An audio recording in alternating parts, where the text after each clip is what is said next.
Well, hey there, folks. Welcome to the Roundup. We are a Cowboy State daily podcast, and our focus is on interesting people in the Cowboy State.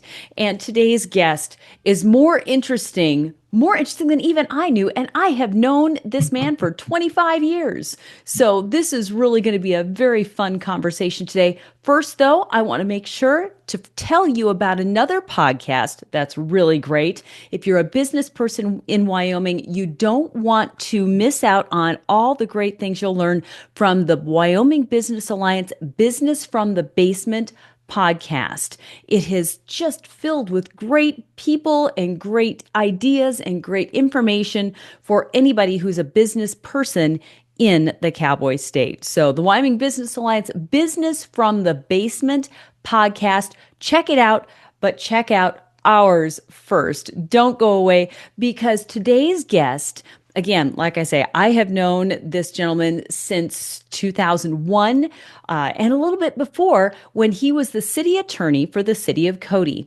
We're talking today to Judge Stephen Cranfill. Judge Cranfill, I knew him before he was a judge, but he took on the judgeship in 2006 as the district court, 5th District Court here based out of Cody.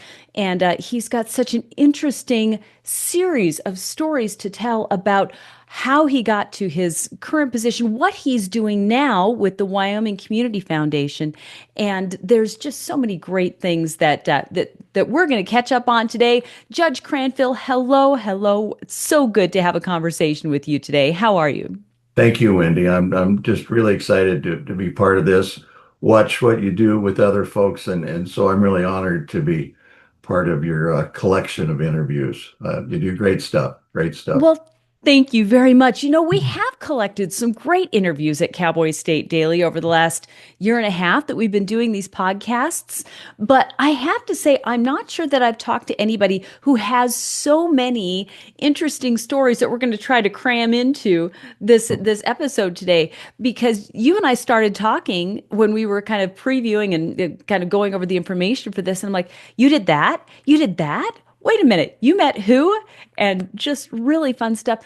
Judge, let's start off with, you are Wyoming born, but your childhood took you away from Wyoming, but you were born in Grable. And tell us a little bit about your very interesting childhood. Your father worked for Halliburton, and that took you a lot of different places. Tell us about that. Okay, well, I'll start. I'm the only one not born in Oklahoma. My mom and dad were both born in Oklahoma. My older brother, Jack, who actually died in January of this year at 84, born in Oklahoma. Mother and her twin sister were the youngest of 16, Albany County, or Albany, Oklahoma, an unincorporated area. They'd run out of names, so the family doctor named them. My mother was Ola Okla, and her twin sister was Nola Homa. My dad, Joe Paul Cranfill, that's Southern. My brother, Jackie Harold Cranfill. Dr. Albert Cranfill was the first white doctor on the Cherokee Reservation in Oklahoma. Wow. From 1875 to the early 1900s. So lots of connections there. But they married, and dad eventually went to work for Halliburton, and that involved moving around. And so we were in Grable waiting for me to be born. I was waiting as well, June 11th, 1950. And then 2 days later, we moved to Casper. We lived in Casper for 2 years, and then dad was transferred to Vernal, Utah. We were there until 1958. I mentioned to you that it was in Vernal where I learned my, I don't know what you call it, but that I did not hesitate to approach people who'd been in the news. And the 4th of July was led one year by the Lone Ranger and Tonto. And we lived next door to the LDS church, which had a big assembly hall, and Tonto spoke, and I snuck in the back, and Jay Silverheels in his beautiful leather outfit, then went down to the parade with my dad, and the parade was over, and the Lone Ranger's walking down the street, probably with his agent or somebody. And I go up and I said, "Can I have one of your silver bullets?" And he leaned over, he put his hand on my shoulder and said, "No, my son, I may need these later today." Uh, and I just, had my mouth open, and it was the Lone Ranger, Clayton Moore, for crying out loud. And I've got a little autograph that says "To Stevie" from the Lone Ranger, which I is love very that. special to me because I've had some great men in my life, including the Lone Ranger and Al Simpson and Ed Herschler, both who decided that my moniker would be Stevie. I would not have picked that for myself, but they did. And Al so called you Stevie? he did, Okay, right to that's the end. grand. "Hey, Stevie, how are you, pal?" That's And grand. Governor Herschler did too. So, went through the second grade. We moved to Worland, 1958. Dad was transferred and was there, stayed with Halliburton for the rest of his 40-year career. My mother worked at Montgomery Wards for 30 years. We did not have a lot of money, but I had everything I thought I needed. Two wonderful parents, both in the community. Mother was, well, she knew how to fry chicken and catfish like nobody's business. And you can catch catfish on the Bighorn River in Worland, a little known fact. That is a little known Anyway, fact. so Yeah. we had a great education in Worland, and started student government early on, was the student body president in middle school and high school. Uh, Ran track, had some success, went to Weber State in Ogden, Utah, was part of the track team there, uh, in student government there as well for all 4 years. And I was, there'd been some federal legislation called the Law Enforcement Education Program, which resulted after the riots in Watts back in the early 60s. And Sure. they wanted to attract people to law enforcement. And I just happened to have seen the 1968 movie Bullet with Steve McQueen and knew that's where I belonged, was in a dark green Mustang as a police officer. And so I got this way to pay my way through school, and it did. But about halfway through, I realized I didn't want to be a police officer. And I got a degree in psychology. And then I had worked summers at the Wyoming Boys School, State Correctional School for boys. Used to be called the Industrial Institute, there for a long time. And worked there as a counselor. Worked with kids over in Gillette in the Buffalo area. And it was a great job. And did that, and then had the bug. Uh, School board had an election, and I got back and thought, why not? So I ran for the school board. I did not get elected, but a week later, a fellow resigned who moved out of state, and they appointed me. So at 22, I was the youngest school board member in the state of Wyoming. That's so cool. Oh my And goodness. yeah, yeah. And it was great. It was great. Loved that. And one of the things that I so appreciate about this state, we have a small population, but that equals more opportunities for more people. And you can do about anything you want to do, That is the truth. to serve at every level. It's open. You just have to work hard, but it's there. And I have always enjoyed going to high schools and talking to government classes and telling young people, everybody's so anxious to get out of the state. Well, there's so much you can learn and do here. And we, it's just a great opportunity. So, did the school board and learned some things there, and then decided why not, and ran for the legislature.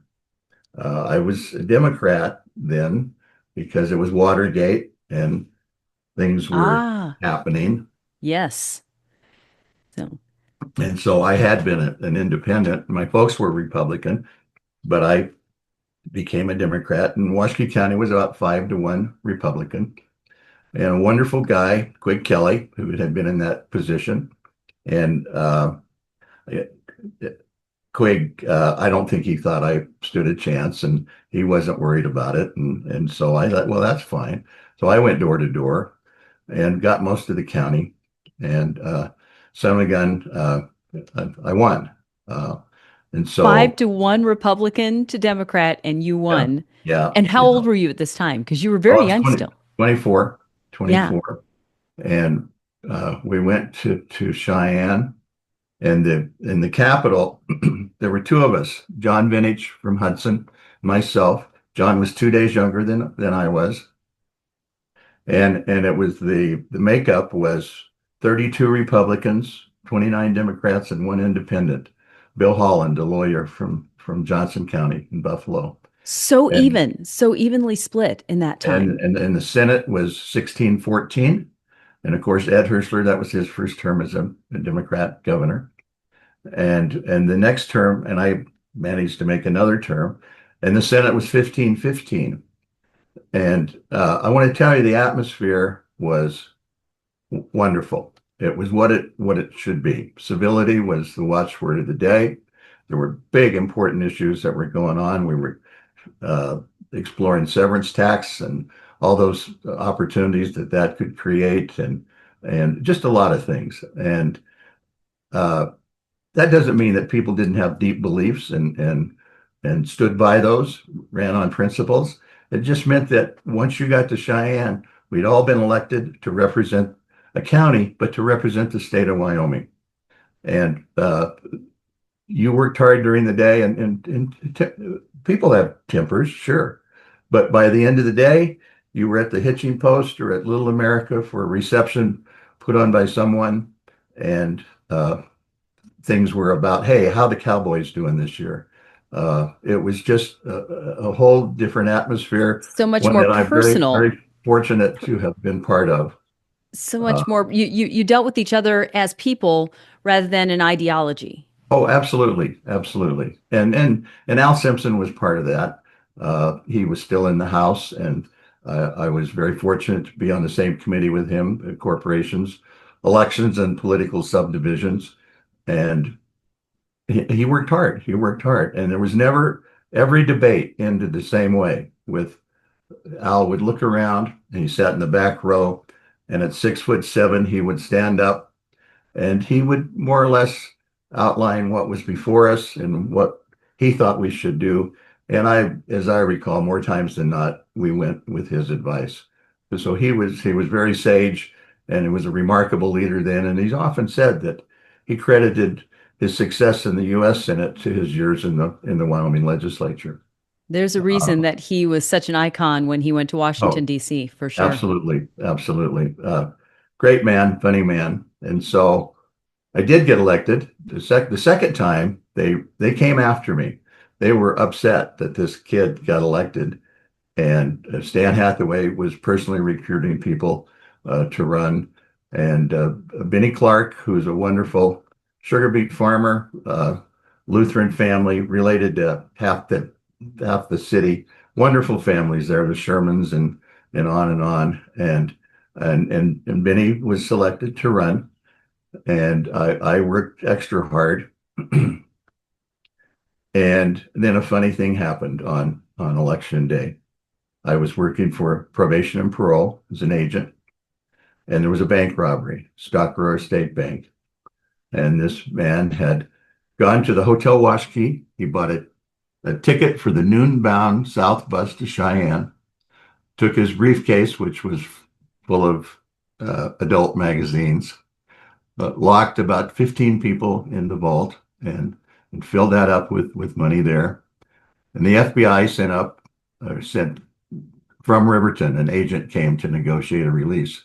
And I heard about it, and we were issued firearms then. And I had a 38 Smith and Wesson, and I showed up, and some police officer was like, "Oh my God, Cranfill's here." He said, "Go get behind that car, and you aim at the doorway, but don't shoot. Don't shoot." And so I did, and I'm visible, and I had increased my radio ads that day, tripled them. And so everybody's listening to the radio to see what's going on with the bank robbery. And after an hour and a half, he surrendered, and it ended with a lot of traumatized people, but also people who'd been listening to radio ads about every 30 seconds, re-elect Cranfill.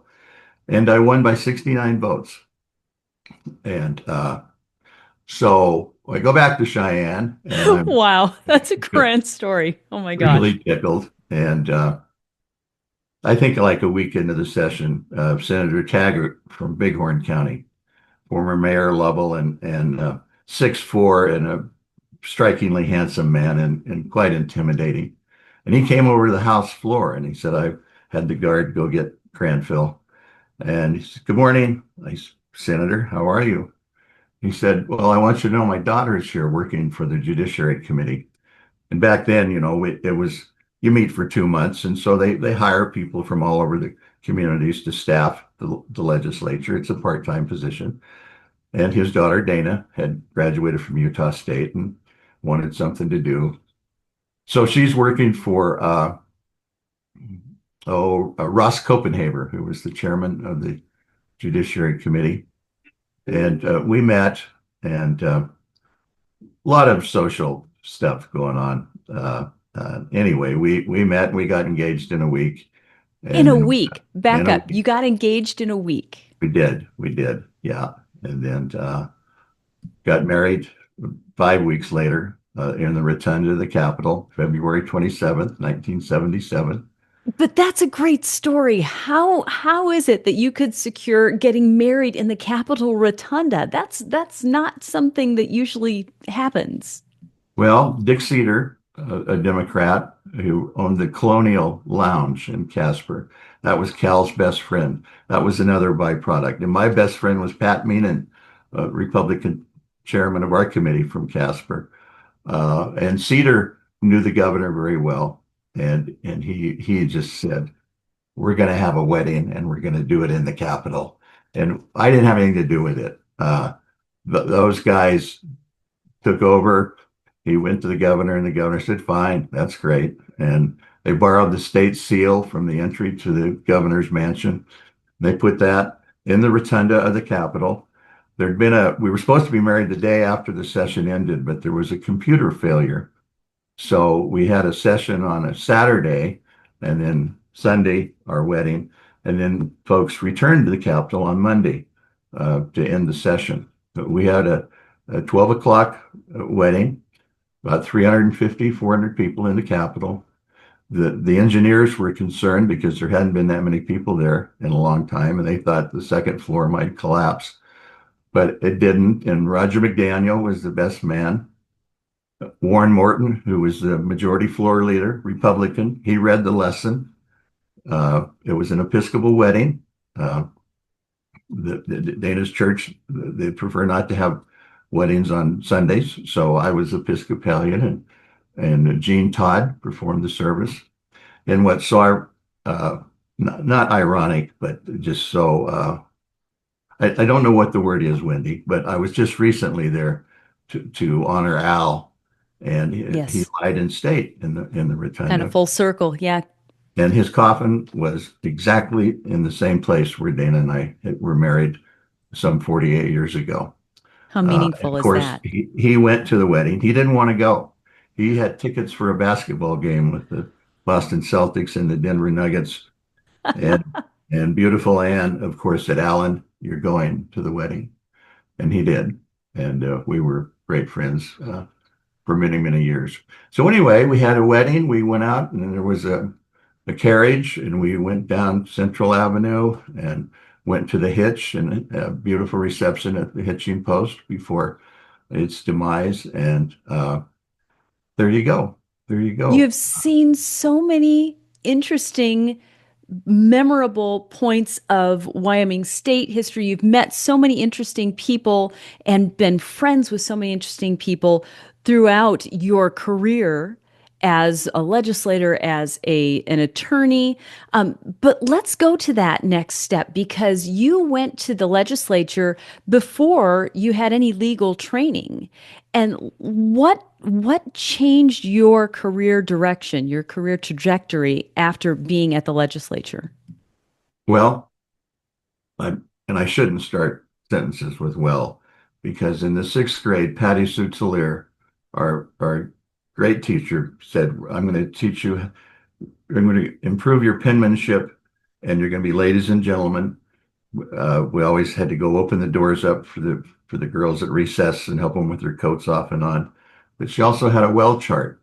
And when you started to talk with well, she would say, well is a subject too deep for your shallow mind, my friend. And she had a well chart and she'd put a little check mark. And at the end of the year, I had the most check marks on the well chart. So, and when I would say well in court, I'd stop and pause and say, I'm sorry, Mrs. Tiller, and then move on to a That's decision. fabulous. A grammar lesson today. Who knew we were going to get a Yeah, grammar lesson? That's fantastic. yeah. Thank you.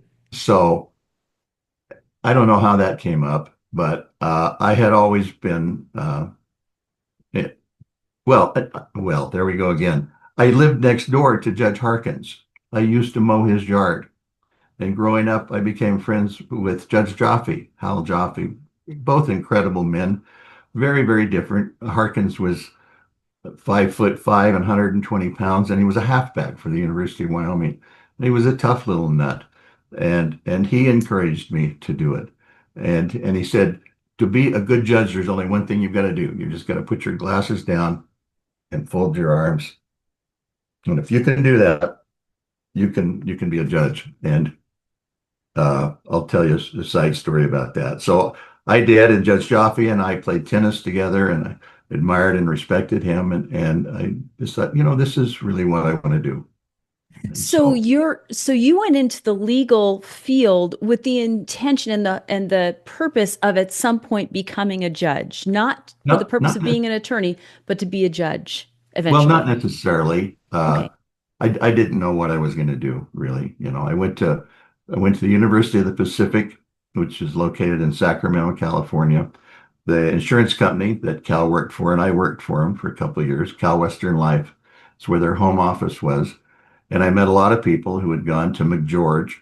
They had an evening program, 4 years, and it made sense for me.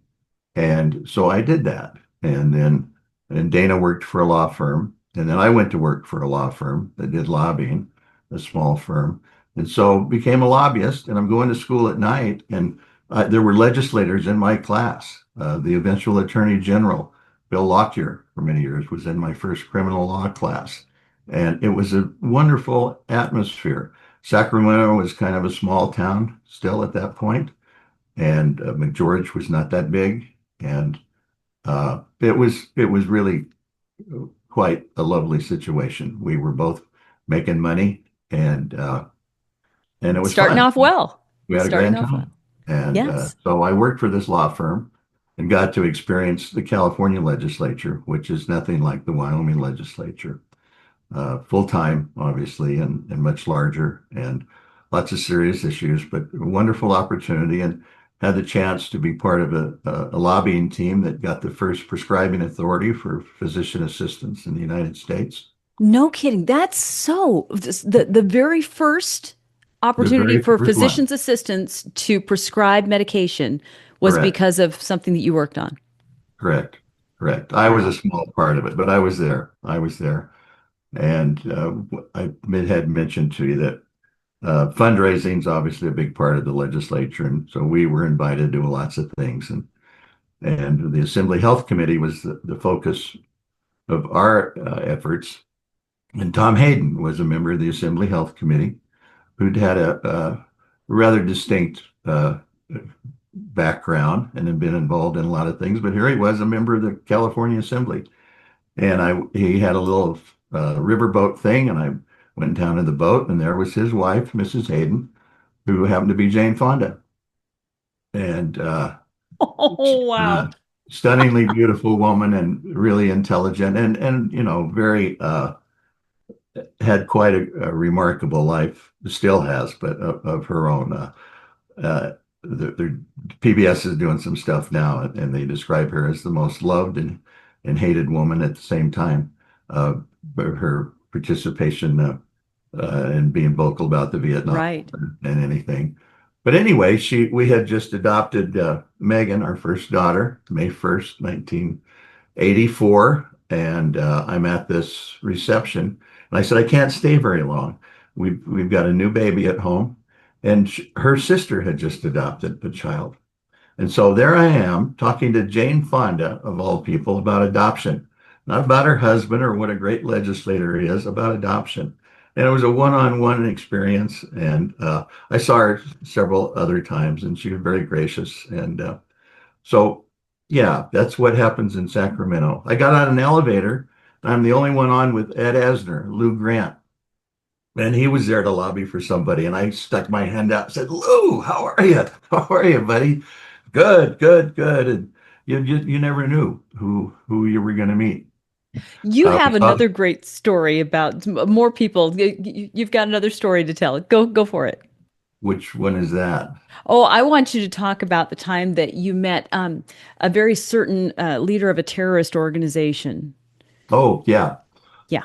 Okay. Well, first of all, then I'll speed up. So I did graduate, uh, but I did not pass the bar. I missed by 1%. They had a brand new bar uh, scenario. They went from 2 days to 3 days and a new thing called the practicum. And nobody knew what it was, how to study for it. And it was the lowest passage rate in the bar that they'd had. And many of my classmates, most of them didn't pass. And I was studying to take that again. And Mick McCarty called me, Cody lawyer, and said, "Hey, I'm starting a new firm. You want to come out?" I said, "You bet, you bet." And so I switched to studying for the Wyoming bar. And just as a matter of comparison, when I took the California bar, we all had on uh, not name tags, but photo IDs.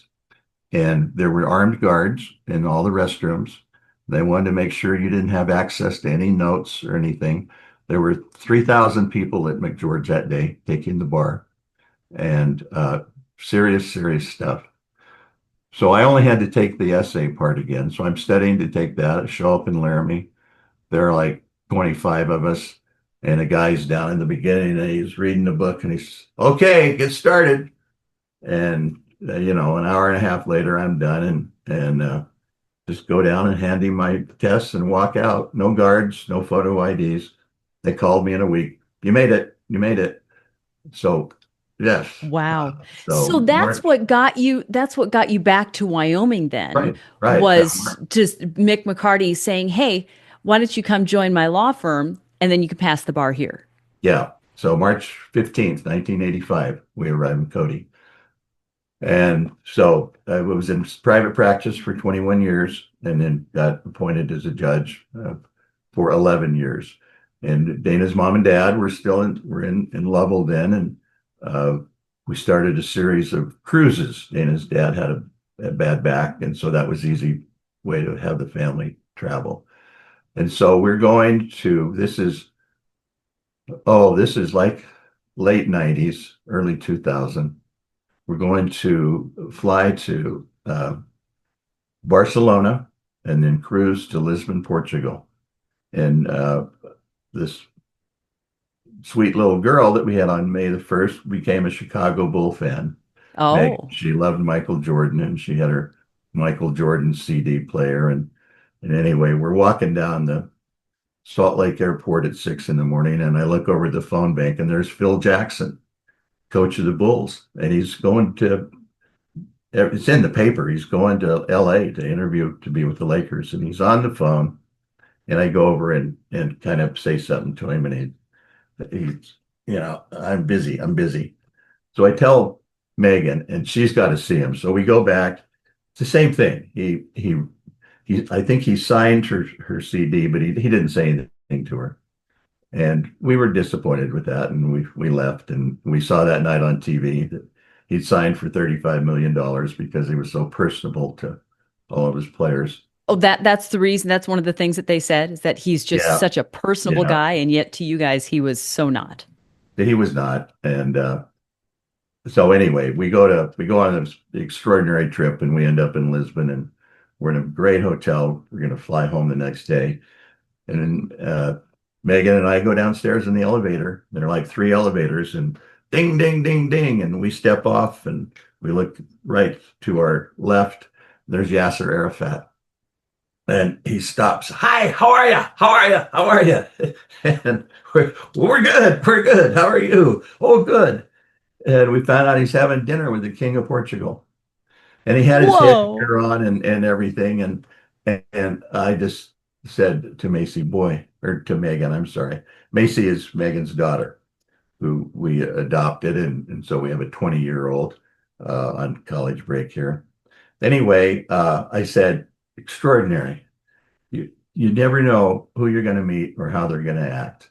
I mean, it was just the opposite of what I would have expected. So life is funny, and so I don't hesitate to approach people and say hi and introduce myself, uh, and you never know what's going to happen. So You there never you know. go. And the people that you've met then, even after coming back to Cody, and the people that you've met in Cody, because you had a chance to spend some real quality time with Charlton Heston too, didn't you? Right? Yeah, he loved Craig Thomas, and he came in on behalf of the NRA, and so obviously I became a Republican when I left California, and I was watching.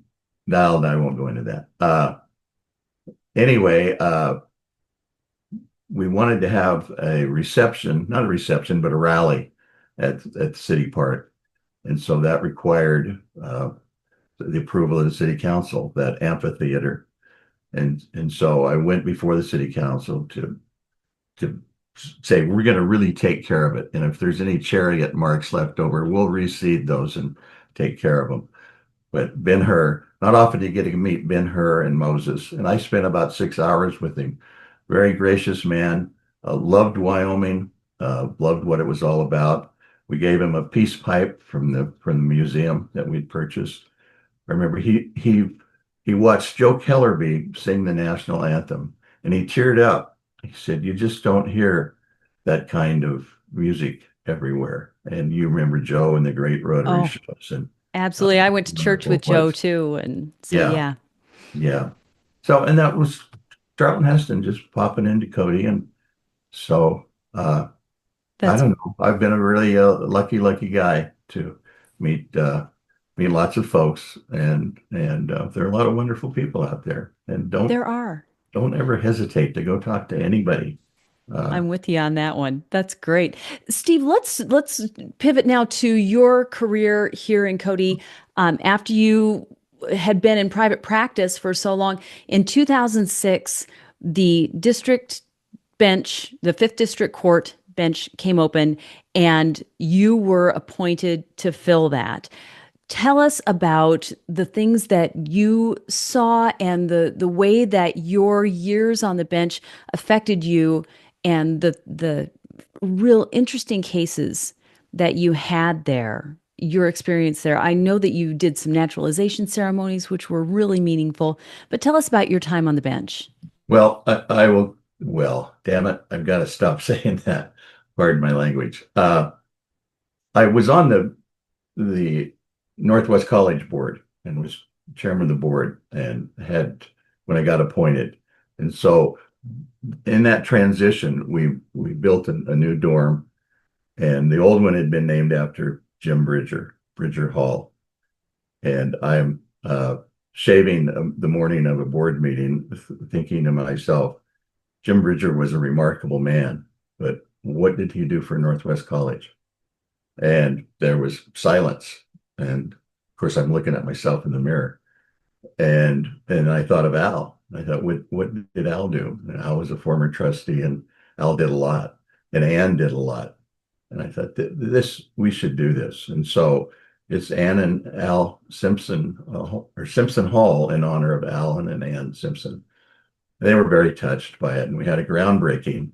Was my last act as the chair. So I'm introducing the Simpsons and talking about this beautiful new structure to honor them.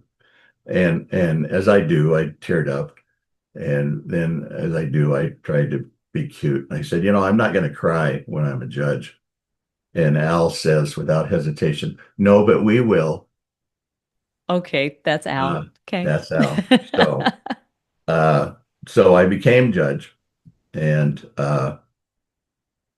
it was a lot of it is I understand a lot of it. It wasn't me. It was the position that people respect, and you hope that you honor that and that they begin to feel you're qualified to do it. But there's so much respect for the position. And I think that's why the rule of law is so important in the history and the heritage that we have in our country, and the way I know there's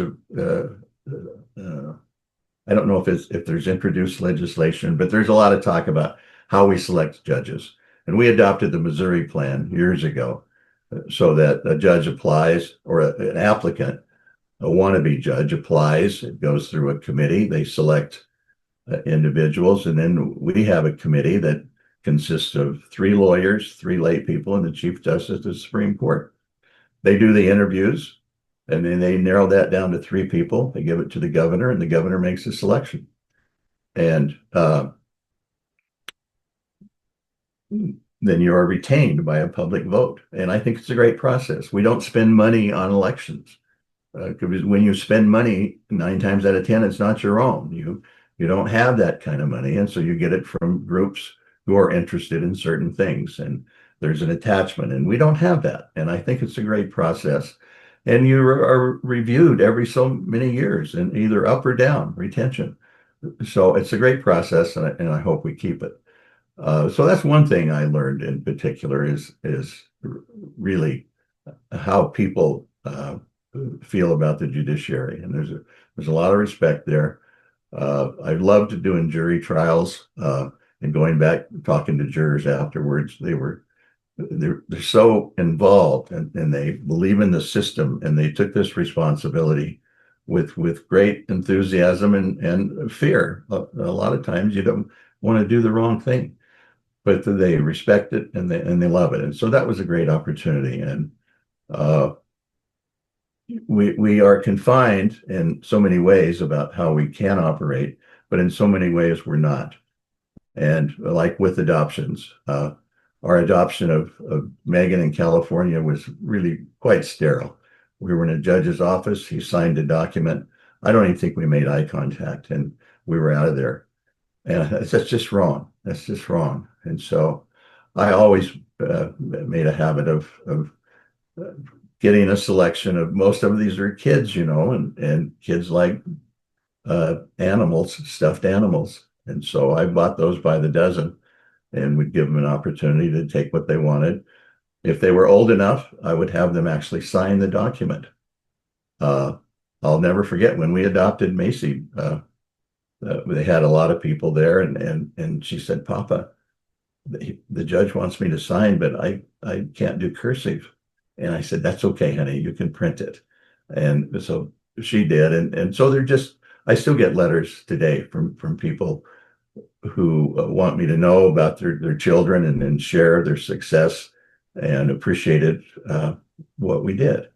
And What a lasting legacy right there. yeah. And I'm so appreciative of that.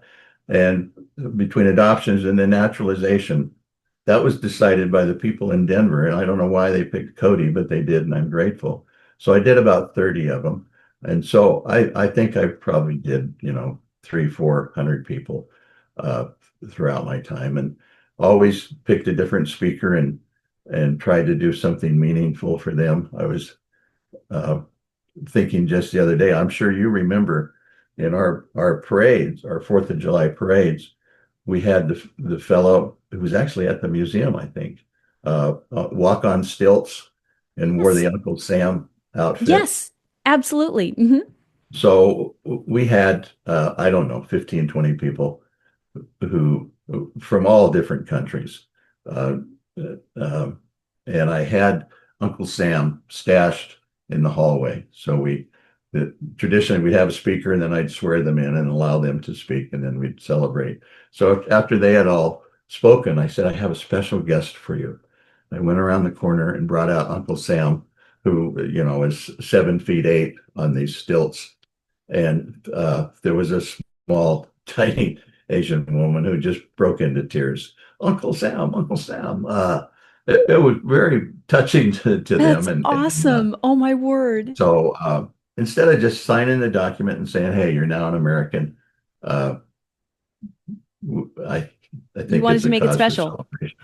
Yeah. And so in that time, I became acquainted with the Heart Mountain Interpretive Center, and they did a major reconfiguration over there. Built a beautiful little museum and displays of the barracks, and it's quite a remarkable thing.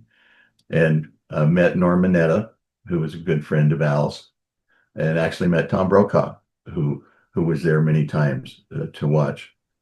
And I thought, wow, what a powerful venue for people who really lost their citizenship to swear in some new citizens. So I talked to the people in Denver and said, what do you think? And they said, we think that's a wonderful idea.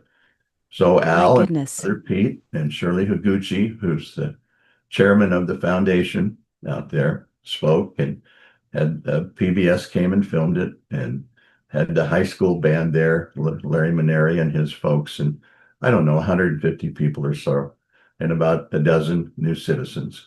And it was really a remarkable day, remarkable day. You've had so And many of these remarkable moments in your life and in your career.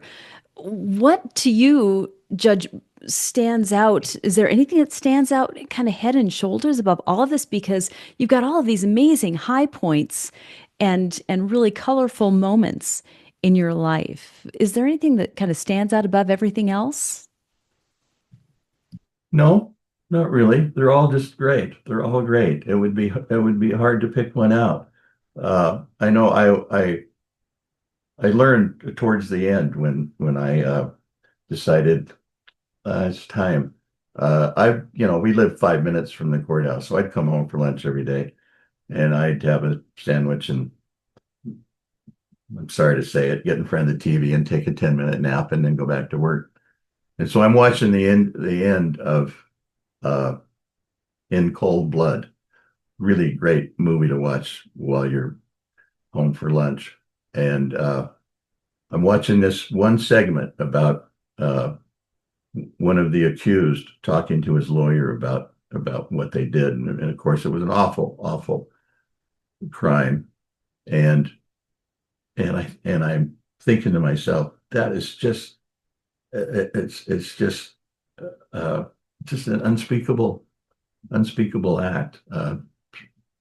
How does that happen? And then I kind of had a switch that said, hey, dummy, you've got the same thing going on in your courthouse right now. You're getting ready to, or you have sentenced some people who did a very similar act.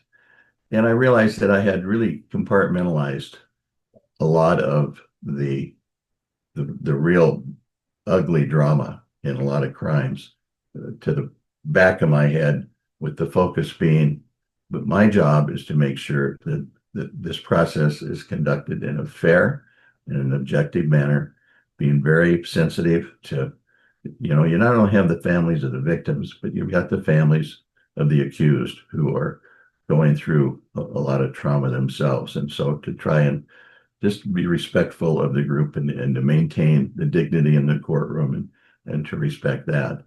And I realized I'd put a lot back in the storage locker, and it was probably time. And I think it was. So I ended on a high note.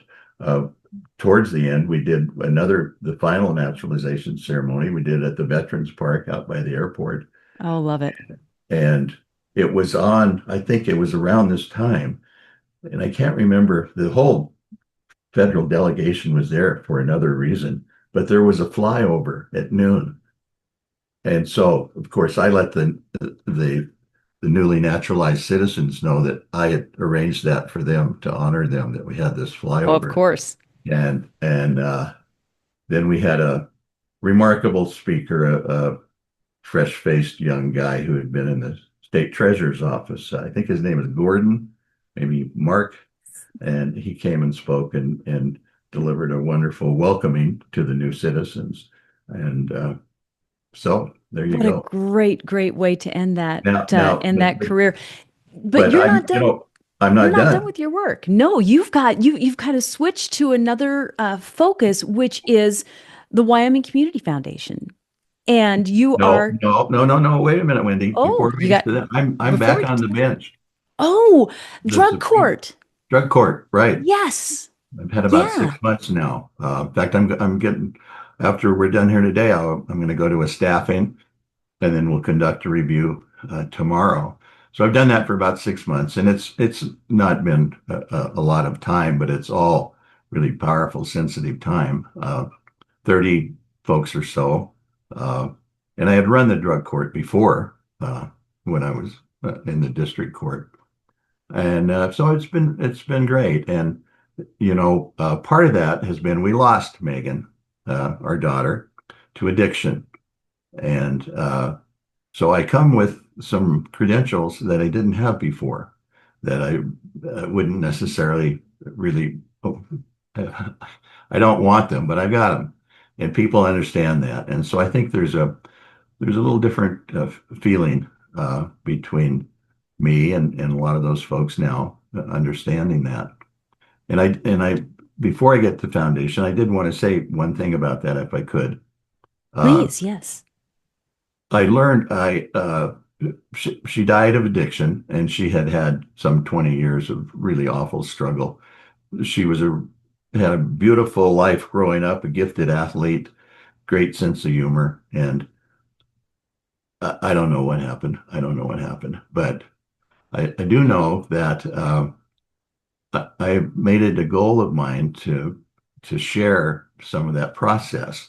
And I went to the state bar convention in 2023 and spoke to some 300 folks about what had happened, and share that with them. And I try to do that whenever I get an opportunity, because I think it's it's ironic that one of the biggest challenges of life is dealing with death. Uh, and so everybody does it differently. And I certainly don't compare my experience to anyone's other than myself. But the trauma, or not the trauma, the fatigue that comes is overwhelming. It's not just being tired, it's being physically and emotionally exhausted. And it's just your tank is empty, you're drained.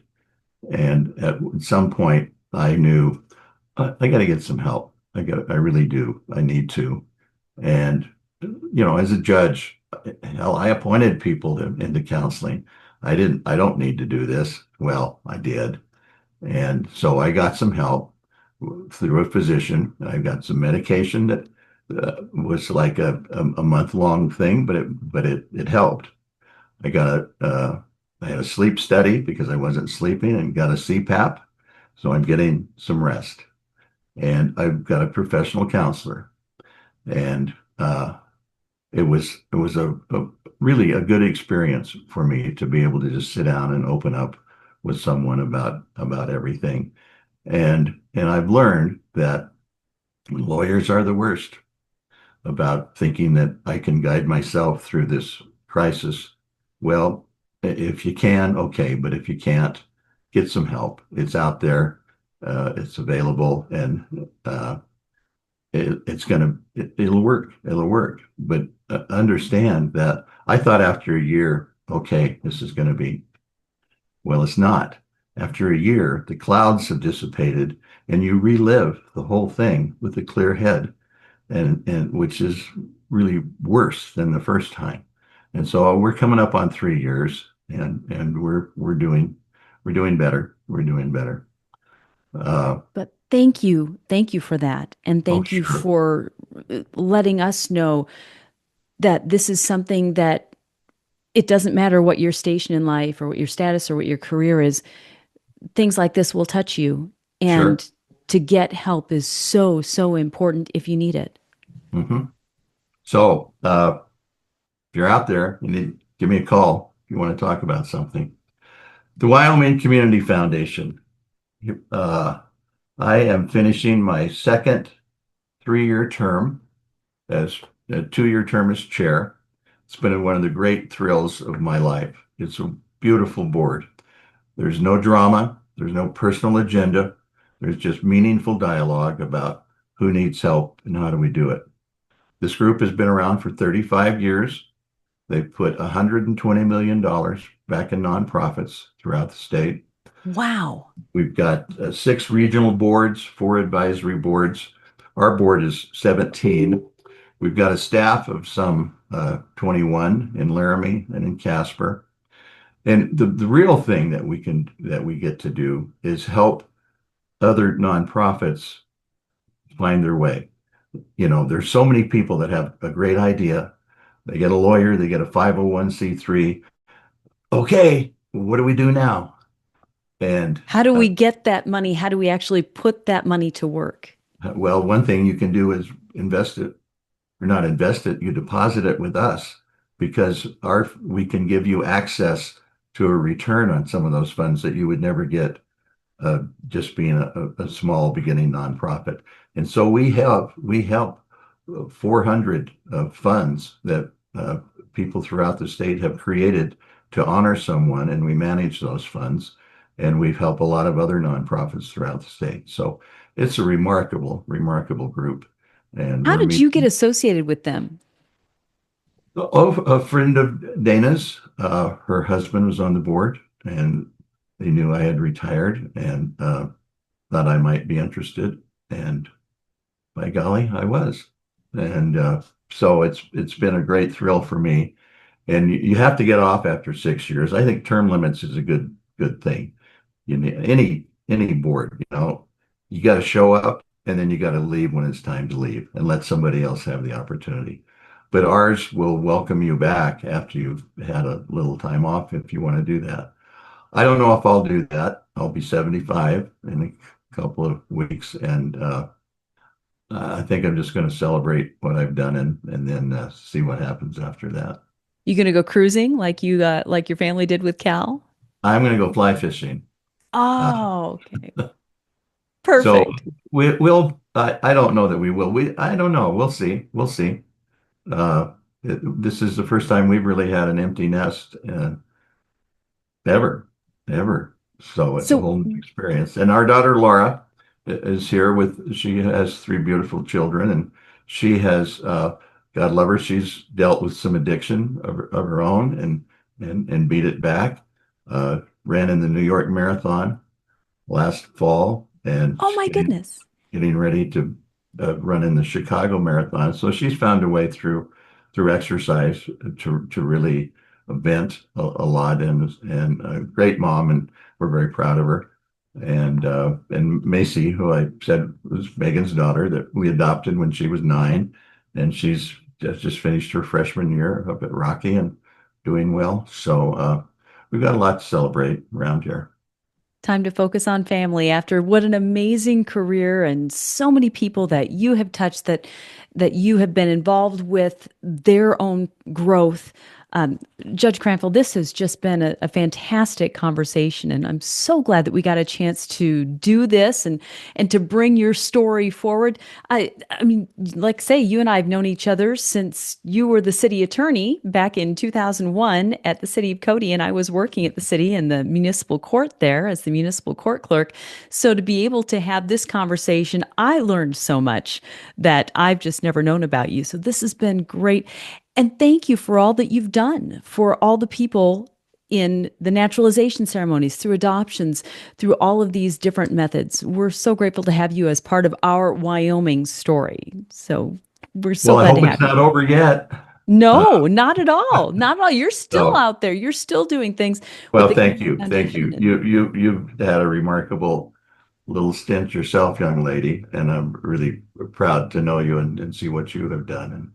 But I'm always more tickled to hear you sing than to necessarily talk with you. So anyway, Well, thank you. It's been a real pleasure for me. thank you very much, Judge Cranfield. Thank you, folks, for tuning in today to the Roundup. Once again, the wealth of knowledge, the wealth of contacts, the way that Wyoming comes together and we're just one big community. That's what the Roundup is about. And we're so glad to highlight these people who have made themselves such a part of our Wyoming story. So thanks for tuning in. We've got another great guest next week. So don't forget to tune in to the Roundup. Go back, see some of our archived podcasts. They're always relevant. So, folks, have a marvelous week. Judge Cranfield, thank you so much. Yeah, We'll see you thank you. soon. Bye bye.